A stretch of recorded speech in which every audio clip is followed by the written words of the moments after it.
خيركم من تعلم القرآن وعلمه تم میں بہترین شخص وہ ہے جو قرآن سیکھے اور سکھائے۔ السلام علیکم ورحمۃ اللہ وبرکاتہ۔ الحمد للہ رب العالمین والعاقبۃ للمتقین والصلاة والسلام علی سید الانبیاء والمرسلین، اما بعد فاعوذ باللہ من الشیطان الرجیم، بسم اللہ الرحمن الرحیم۔ کیسے ہیں تمام اسٹوڈنٹس؟ امید ہے کہ انشاءاللہ تعالی بخیر و عافیت ہوں گے اور ایمان کی بہترین حالتوں میں ہوں گے انشاءاللہ، اور آج کی کلاس کے لیے ریڈی ہوں گے۔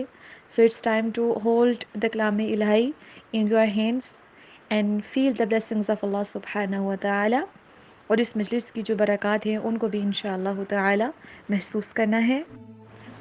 آج ہم انشاءاللہ تعالی سورۃ البقرہ کی آیت نمبر 58 سٹارٹ کرتے ہیں۔ سب سے پہلے رولز اینڈ ریگولیشنز کی پریکٹس کرتے ہیں۔ میرے ساتھ اونچی آواز میں پریکٹس کیجیے تاکہ آپ کی آس پاس کی چیزیں بھی آپ کے حق میں گواہی دیں۔ بسم اللہ کی تعوذ سے شروع کرتے ہیں۔ اعوذ باللہ من الشیطان الرجیم، ناؤ تسمیہ، بسم اللہ الرحمن الرحیم۔ ان الصفا والمروۃ، واو کے اوپر ہونٹوں کو گول کرنا ہے، را کو موٹا، والمروۃ من شعائر اللہ، من کے اوپر اخفا، من شعائر اللہ، فمن حج البیت او اعتمر فلا جناح علیہ ان یطوف، تینوں جگہوں پہ اسٹریس آپ نے دینا ہے، ان یطوف بہما، وما تطوع، وما کے اوپر اخفا، تطوع خیرا اخفا، فإن اللہ شاکر علیم، شاکر میں را کو موٹا پڑیں گے، فإن اللہ میں اللہ کے نام کو موٹا پڑیں گے، شاکر علیم۔ ان الذین، ذال کی آواز کلیئر ہونی چاہیے، یکتمون ما انزلنا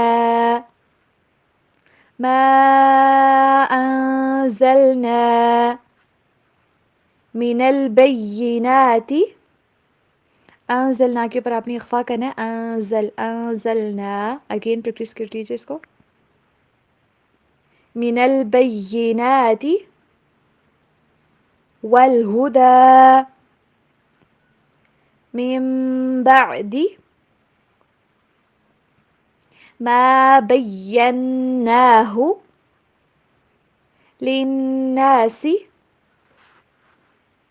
فی الکتاب اولئک یلعنہم اللہ، اللہ کا نام موٹا کر کے پڑھیے، یلعنہم اللہ وَيَلْعَنُهُمُ اللاعنون۔ یہ جو لاعنون کا لام ہے نا، اس کے اوپر آپ کو تشدید نظر آ رہی ہوگی، تو اس کو آپ نے اسٹریس دے کے پڑھنا ہے، وَيَلْعَنُهُمُ اللاعنون إِلَّا الَّذِينَ تَابُوا وَأَصْلَحُوا وَبَيَّنُوا فَأُولَئِكَ أَتُوبُ عَلَيْهِمْ وَأَنَا التَّوَّابُ الرَّحِيمُ۔ اب ہم دیکھتے ہیں ٹرانسلیشن۔ بسم اللہ الرحمن الرحیم۔ ان الصفا، بے شک صفا، والمروۃ اور مروہ، من شعائر اللہ، اللہ کی نشانیوں میں سے ہیں، فمن پھر جو کوئی، حج البیتا حج کرے بیت اللہ کا، او اعتمر یا عمرہ کرے، فلا جناح تو نہیں کوئی گناہ، علیہ اس پر، ان یطوف کہ وہ خوب طواف کرے، بہما ان دونوں کا، ومن تطوع اور جو کوئی خوشی سے کرے، خیرن کوئی نیکی یا کوئی بہلائی، فإن اللہ پھر بے شک اللہ تعالی، شاکرن قدردان ہے، علیم سب کچھ جاننے والا ہے۔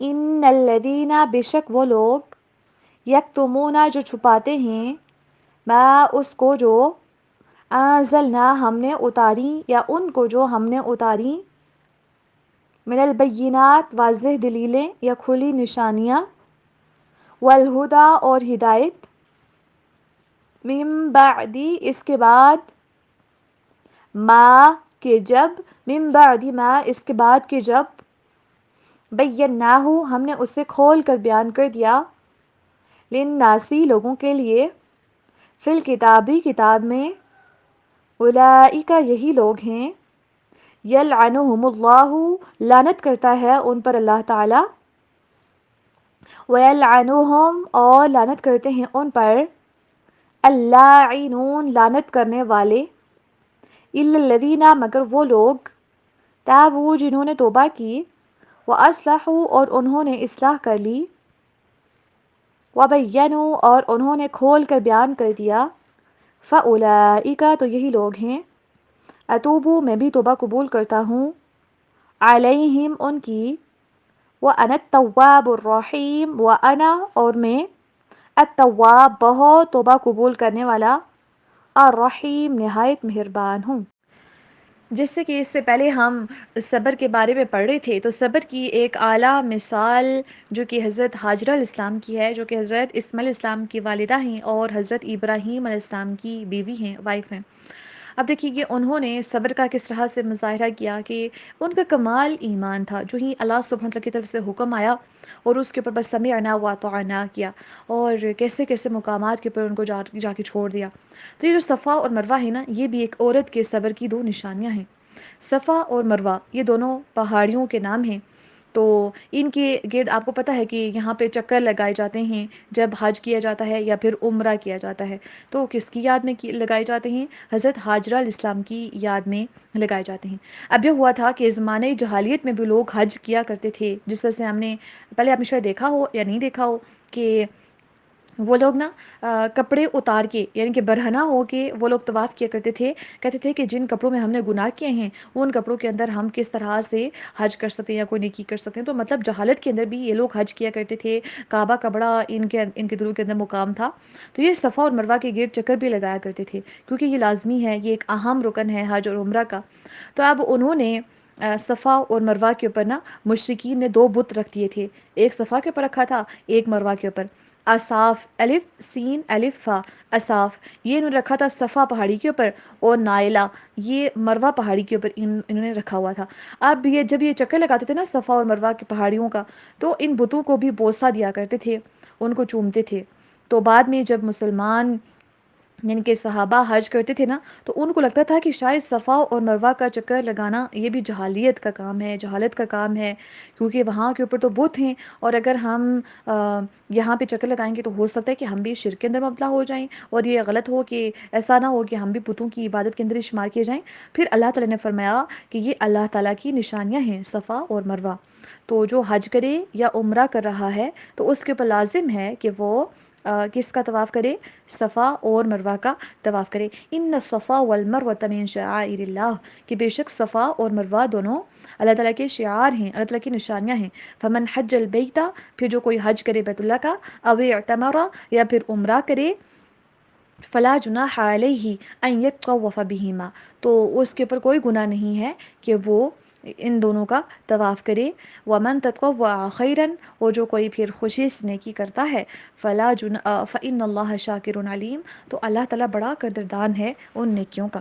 حضرت حاجر علیہ السلام کا واقعہ تو آپ سب نے سن رکھا ہوگا کہ جو زم زم کا مطلب ہوتا ہے نا، زم زم اس کا مطلب ہوتا ہے رک جا، رک جائے یا پھر رک، ٹھیک ہے.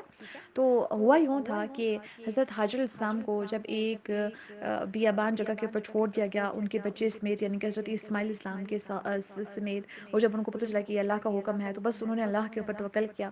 لیکن ان کی چھاتی کے اندر دودھ نہیں آ رہا تھا، ان کا چھوٹا سا بچہ تھا. تو وہ نا بھاگی، وہ پہاڑیوں کے اوپر بھاگ رہی تھی. تو اب جب وہ چکر لگا رہی تھی نا، تو اللہ تعالیٰ نے پانی کا ایک چشمہ جاری کر دیا تھا. اور جب وہ بھاگ رہی تھیں، کبھی ادھر چکر لگا رہی صفا کے اوپر، کبھی مروا کے اوپر چڑھ رہی ہیں کہ کہیں پہ مجھے پانی مل جائے، تو اللہ تعالیٰ نے پھر پانی کا ایک چشمہ جاری کر دیا. تو جب پانی کا چشمہ جاری ہوا، پانی زمین سے آنا شروع ہو گیا، تو انہوں نے پھر اس کے گرد جلدی سے نا پتھروں کی ایک منڈیر بنائی، یعنی کہ تھوڑا سا پانی رک جائے، تھوڑا سا جمع ہو جائے ایک جگہ کے اوپر، کیونکہ پانی تو ادروائز بہہ جاتا نا. تو انہوں نے ایک منڈیر بنائی، انہوں نے کہا کہ زم زم یعنی کہ رک جا. حدیث مبارکہ میں آتا ہے کہ اگر وہ یہ نہ کہتی زم زم یا رک، رک جا، رک جا، ایسے نہیں نہ کہتی، تو قیامت تک اللہ تعالیٰ ہر جگہ کے اوپر اس پانی کو پہنچا دیتا. سبحان اللہ. اللہ تعالیٰ صبر کا یوں ہی اجر دیتے ہیں انسان کو. حضرت عائشہ رضی اللہ عنہا نا، ان کے ایک بھانجے ہیں جن کا نام ہے عربہ بن زبیر رضی اللہ تعالیٰ عنہ. یہ جو ہیں اسما رضی اللہ عنہا کے بیٹے ہیں، ٹھیک ہے. تو انہوں نے یہ سوال کیا تھا کہ جو صفا اور مروہ جو ہے نا، اس کا طواف اگر کریں تو اس کے اوپر کوئی گناہ نہیں ہے. تو اس سے یہ ذہن میں آتا ہے کہ اگر کرے تو ٹھیک ہے اور نہ کرے تو ٹھیک ہے، یعنی کہ اس کے اندر حرج والی بات نہیں ہے. تو کیا اس کا یہی مطلب ہے کہ جو کوئی کرے تو اس کے اوپر کوئی گناہ نہیں ہے، تو اگر جو کوئی نہیں کرے گا اس کے اوپر بھی کوئی گناہ نہیں ہوگا؟ یعنی کہ لگتا نہیں ہے کہ یہاں پہ کوئی فرضیت والا حکم ہے کہ آپ نے لازمی کرنا ہے. تو حضرت عائشہ رضی اللہ عنہا نے ان کو جواب دیا تھا کہ اس کا مطلب یہ ہوتا ہے کہ اگر اس کا مطلب یہ بن رہا ہوتا ہے کہ جو کوئی حج کر رہا ہے، حج کے دوران ان دونوں کا طواف کر رہا ہے، وہ کر لے، اس کے اوپر کوئی گناہ نہیں ہے. اگر نہیں کر رہا تب بھی کوئی گناہ نہیں ہے. اگر ایسا ہوتا تو پھر یہ آیت یہاں پہ ایسے ہوتی اللہ یطوفہما، کہ اس پر کوئی حرج نہیں ہے. تو اب اگر اس کا مطلب یہ بنتا تو پھر تو ٹھیک تھا.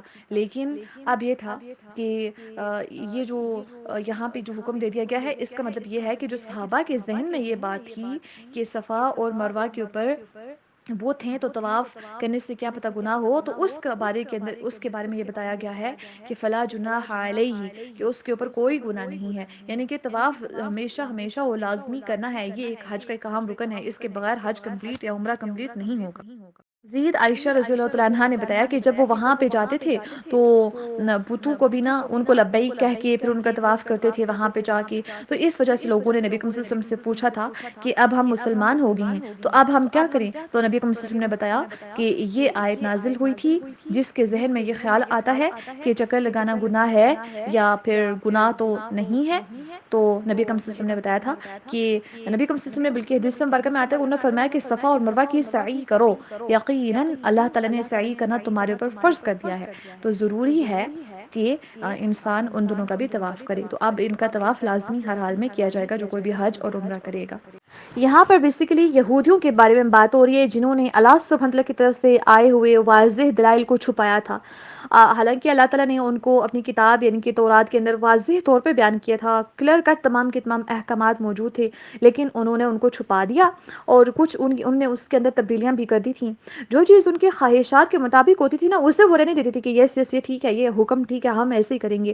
لیکن جو ان کی طبیعت کے خلاف ہوتی تھی تو وہ اس کو اپنی مرضی سے نکال دیتے تھے. وہ نئی چیز لکھ کر اپنی کتاب میں داخل کر دیتے تھے. وہ لوگوں کو نا بڑے زبانیں مروڑ مروڑ کے بیان کرتے تھے کہ یس یہ اللہ تعالیٰ کی طرف سے آئی ہے.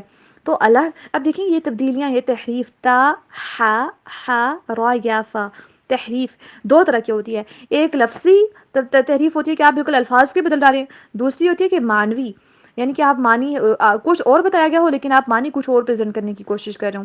تو انہوں نے ان دونوں طرح کی تحریف کی تھی. کچھ الفاظ بدل دیے تھے کچھ احکامات کے اندر اور کچھ کے معنی بدل دیے تھے. کچھ اور معنی بنتا تھا لیکن وہ لوگوں کو کچھ اور طریقے سے بتاتے تھے. وہ لوگ بھی بڑے نا کنونس ہو جاتے تھے کہ اچھا ٹھیک ہے یہ اللہ تعالیٰ کی طرف سے حکم ہے، آئندہ کے بعد ہم بھی اسی طرح سے اس کو مانا کریں گے. تو یہ ان کا مقصد یہ تھا کہ بس شیطان بھی راضی رہے اور رحمان بھی راضی رہے. اب رحمان کو شیطان کو راضی کرنے کے چکر میں یہ لوگ جو اللہ تعالیٰ کی طرف سے مشکل احکامات آئے تھے، تو ظاہر ہے یہ لوگ چاہتے تھے نا کہ ہم اپنی لائف کو انجوائے بھی کریں اور ساتھ میں ہمیں آخرت بھی مل جائے.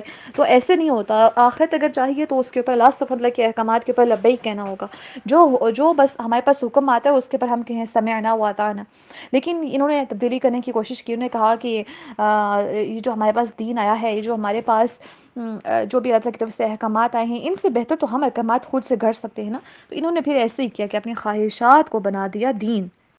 ان الذین، بے شک وہ لوگ، یکتمون، جو چھپاتے ہیں، تو یہی لوگ چھپایا کرتے تھے. وانزلنا من البینات والہدی من بعد ما بیناہ للناس فی الکتاب. تو اب دیکھیں یہاں پہ للناس سے مراد یہودیوں کے علماء ہیں. ان کے لیے اللہ سبحانہ وتعالی نے حق کو واضح کر دیا تھا. بیناہ للناس فی الکتاب، کتاب کے اندر جو علماء ہیں نا ان کے لیے اس چیز کو واضح کر دیا گیا تھا.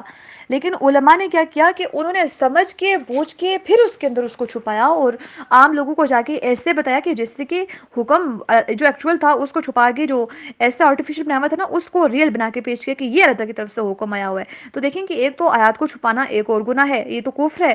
اور دوسرا پھر اللہ تعالیٰ کے اوپر جھوٹ بھی بولتے تھے کہ اللہ تعالیٰ جو اپنی طرف سے انہوں نے احکامات ڈالے ہوتے تھے اس کے بارے میں کہتے تھے کہ جی یہ اللہ تعالیٰ کی طرف سے آیا ہے. تو ڈبل گناہ کے مرتکب ہو رہے تھے. تو اللہ تعالیٰ نے جب جو بھی جتنی بھی دلیلیں، جتنے بھی روشن دلائل، جتنی بھی روشن نشانیاں ان کو دیں اور جو ہدایت دی، حالانکہ جو وہاں کے علماء تھے ان کے اوپر سب کچھ واضح ہو چکا تھا، ان کو سب پتہ تھا کتاب کے اندر، لیکن کیا ہے کہ انہوں نے اس کو چھپایا. پھر کیا ہوا؟ اولئک یلعنہم اللہ ویلعنہم اللاعنون. تو اللہ تعالیٰ کی اللہ تعالیٰ کی بھی اور ایسے تمام لوگ جو لعنت کرتے ہیں ان سب کی ان ایسے لوگوں کے اوپر، ان لوگوں کے اوپر لعنت ہے جنہوں نے اللہ تعالیٰ کے احکامات کو چھپایا. کیونکہ وہ نبی اکرم صلی اللہ علیہ وسلم کی صفات کو بھی چھپا رہے تھے نا. ان کی وجہ سے کتنی زیادہ خرابیاں پیدا ہوئیں کہ کتنے لوگوں نے بعد میں اسلام کے اوپر اعتراض کیے اور نبی اکرم صلی اللہ علیہ وسلم کی نبوت کا انکار کر دیا، ان کی رسالت کا بھی انکار کر دیا. تو اس وجہ سے اس کے لانگ ٹائم کنسیکوینسز مسلمانوں کو بھگتنے پڑے. نبی اکرم صلی اللہ علیہ وسلم کو تکالیف پہنچائی گئیں اور جان بوجھ کے ایسا کیا کرتے تھے. پھر نبی اکرم صلی اللہ علیہ وآلہ وسلم نے فرمایا جس شخص سے کوئی بات پوچھی گئی ہو اس سے وہ جانتا بھی ہے پھر بھی اس نے اسے چھپایا تو قیامت کے دن اسے جہنم کی آگ کی لگام پہنائی جائے گی. قیامت کے دن اسے آگ کی لگام پہنائی جائے گی. اگین سنیں، ہمیں اکثر بتایا جاتا ہے کہ نہیں تم نے بولنا نہیں ہے، تمہیں کیا، وہ لوگ اگر گناہ کر رہے ہیں تو ان کو گناہ ہوتا ہے، تمہیں کیا پرابلم ہوتی ہے، تم کیوں اتنا زیادہ بولتی ہو. تو دیکھیں سن لیں حدیث مبارکہ نا کہ جس شخص سے کوئی بات پوچھی گئی ہو اسے وہ جانتا بھی ہو پھر بھی اس نے اس کو چھپایا ہو. یعنی کہ جاننے کے باوجود آپ کسی کو نہ بتائیں کہ یہ چیز غلط ہے، یہ چیز صحیح ہے، یہ گناہ ہے، یہ ثواب کا کام ہے، پوچھا جائے اس کے باوجود آپ نہیں بتاتے تو قیامت کے دن اسے آگ کی لگام پہنائی جائے گی. تو اگر آپ ایسا کرتے ہیں کہ مجھے کیا، وہ لوگ غلط کام کرتے ہیں تو ان کو پکڑا جائے گا، اگر آپ ان کو بتاتے نہیں ہیں نا، آپ ان کو گائیڈ نہیں کرتے تو پھر یاد رکھیں کہ آپ کے لیے بھی ایک آگ کی لگام ریڈی ہوگی. تو لوگ کہتے ہیں تم کوئی عالم دین ہو جو ایسی باتیں ہمیں بتا رہی ہو، یا تم نے کون سا دین پڑھا ہوا ہے، تم تو ہمارے ساتھ اتنے کلاس میں بیٹھی ہوتی ہو پورا دن کالج میں، یونیورسٹی میں، اور آ کے ہمیں دین سکھانا شروع کر دیتی ہو، ہمارے اوپر دین کو جھاڑنا شروع کر دیتی ہو، اس کے احکامات ہمیں بتانا شروع کر دیتی ہو. نو میٹر کہ آپ کو کس قدر وہ لوگ تکلیف پہنچانے کی کوشش کریں اپنی زبان کے ذریعے، بٹ آپ نے ایک بات یاد رکھنی ہے کہ میں نے جب اللہ سبحانہ و تعالیٰ کے لیے ایک کام کو کرنا ہے نا تو بس میں نے اس کو دیٹس اٹ، میں نے اس کو کرنا ہی کرنا ہے. اب یہ پھر آپ کے اوپر ڈیپینڈ کرتا ہے کہ آپ جتنے بھی طنز ہوں، جتنے بھی اپوزیشن کا سامنا کرنا پڑے، کرٹیسزم کا سامنا کرنا پڑے، لیکن آپ کو پتہ ہے نا کہ میں نے جہنم کی جو آگ ہے اس کی لگام جو ہے اس سے بچنا ہے نا، تو پھر اس کے لیے مجھے لوگوں کو گائیڈ کرنا ہے. تو جب بھی آپ سے کوئی مشورہ مانگے، کوئی اچھی بات پوچھے یا ثواب گناہ کی چیز پوچھے، آپ کو پتہ ہو پھر بتا دیا کریں، نہیں پتہ ہو تو غلط گائیڈ کرنے کی بھی ضرورت نہیں ہے. تو علم کو چھپانا بھی بہت سنگین جرم ہے. ہاں کچھ حالات میں حکمت کے تحت اس کو چھپایا بھی جا سکتا ہے، جس سے کہ نبی صلی اللہ علیہ وسلم نے نا حضرت ابو ہریرہ رضی اللہ عنہ سے کہا تھا کہ جو لا الہ الا اللہ کہے گا وہ جنت میں ضرور جائے گا. تو ابو ہریرہ نے کہا کہ یا رسول اللہ صلی اللہ علیہ وسلم کیا میں لوگوں کو بتا دوں؟ تو نبی صلی اللہ علیہ وسلم نے کہا کہ نہیں، اگر تو لوگوں کو یہ بتا دے گا تو لوگ اسی پر ہی اکتفا کریں گے اور پھر عمل کو چھوڑ دیں گے. اور اس طرح سے حضرت علی رضی اللہ عنہ نے کہا تھا کہ لوگوں سے وہ باتیں بیان کرو جس سے وہ سمجھ سکیں. کیا تم پسند کرتے ہو کہ اللہ تعالیٰ کو اور اس کے رسول صلی اللہ علیہ وسلم کو جھوٹا کہا جائے؟ مطلب کہ تم ایسی ایسی باتیں کرو گے جو ان کی بالکل سمجھ سے باہر ہے نا، جیسے ادھر سر کے اوپر سے گزر جائیں، پھر لوگ اس کے اوپر یقین نہیں کریں گے، وہ اللہ کو بھی جھوٹا کہہ دیں گے، وہ رسول اللہ صلی اللہ علیہ وسلم کو بھی انکار کر دیں گے، ان کو بھی کاذب کہہ دیں گے. لہٰذا ان کی سمجھ کے مطابق باتیں کیا کریں. اب آپ قرآن اسٹوڈنٹس ہیں، آپ کے ساتھ ہمارا انٹریکشن ڈفرینٹ لیول کے اوپر ہوتا ہے. اگر ہم ایک ایسے ہی کسی چلتے پھرتے بندے کو دعوت دیں گے تو ہمارا اس کے ساتھ انٹریکشن بالکل ٹوٹلی ڈفرینٹ لیول کے اوپر ہوگا. تو یعنی ہم ان کے ساتھ وہی باتیں کریں جو ان کے لیے سمجھ سے بالاتر نہ ہوں، بلکہ ان کی سمجھ کے اندر اندر ہی ہوں. اور جیسے حضرت عبداللہ بن مسعود رضی اللہ عنہ کا قول بھی ہے کہ اگر تم کسی قوم میں ایسی بات بیان کرو گے کہ جس تک ان کی عقلیں نہیں پہنچتی نا، یعنی کہ ان کی سمجھ سے باہر کی باتیں کرو گے تو تم ضرور ان سے کسی کے لیے تو ضرور ان میں سے کسی کے لیے وہ فتنہ بن جائیں گی. یعنی کہ وہ باتیں پھر فتنہ بن جائیں گی ان لوگوں کے لیے. سب کے لیے نہ بنی تو کسی نہ کسی کے لیے تو وہ فتنہ بن ہی جائیں گی، کیونکہ اس کی طرف سے وہ اپنے مطالب بھی نکالنے کی کوشش کریں گے. تو حکمت کے تحت جو ہے عالم عام لوگوں سے باتیں چھپا سکتا ہے، جہاں پر ضرورت ہو تو وہ بیان کر دے. تو لعنت سے بچنے کا ذریعہ ہے توبہ. ٹھیک ہے، توبہ، اس کے بعد اصلاح، اور جو چھپایا تھا اس کو بھی واضح کرنا. یہ ہم جو نیکسٹ آیت ہے نا، آیت نمبر 160، اس کی ڈسکرپشن ہم انشاءاللہ نیکسٹ کلاس کے اندر دیکھیں گے. اللہ تعالیٰ سے دعا ہے کہ اللہ سبحانہ وتعالیٰ ہم سب کو علم کو پھیلانے کی توفیق عطا فرمائیں. لیکن یاد رکھیں جو پھیلا رہے ہیں وہ آتھینٹک ہو، اس بات کی شیورٹی ہو، پھر اس کو پھیلایا جائے. ایسا نہ ہو کہ لوگوں کو اور گمراہ کر دیں. کیونکہ ہم نے دیکھا تھا کہ سب سے زیادہ سخت عذاب کے اندر قیامت کے دن جو 3 لوگ ہوں گے نا، ان میں سے ایک گمراہی کا امام بھی ہوگا. تو ہم نے لوگوں کو گمراہ نہیں کرنا انشاءاللہ تعالیٰ. اللہ ہم سب کو علم کو سمجھنے کی، اس کے اوپر عمل کرنے کی اور اپنی اصلاح کرنے کی توفیق عطا فرمائیں. ہمارے صغیرہ اور کبیرہ گناہوں کو معاف فرما دیں، اور اس محفل، اس مجلس کے صدقے اللہ سبحانہ وتعالیٰ ہم سب کے گناہوں کو نیکیوں کے اندر بدل دیں. آمین یا رب العالمین. سبحانک اللہم و بحمدک، اشہد ان لا الہ الا انت، استغفرک و اتوب الیک. ربنا تقبل منا انک انت السمیع العلیم. اللہم صلی وسلم علی نبینا محمد صلی اللہ علیہ وسلم. السلام علیکم و رحمۃ اللہ وبرکاتہ.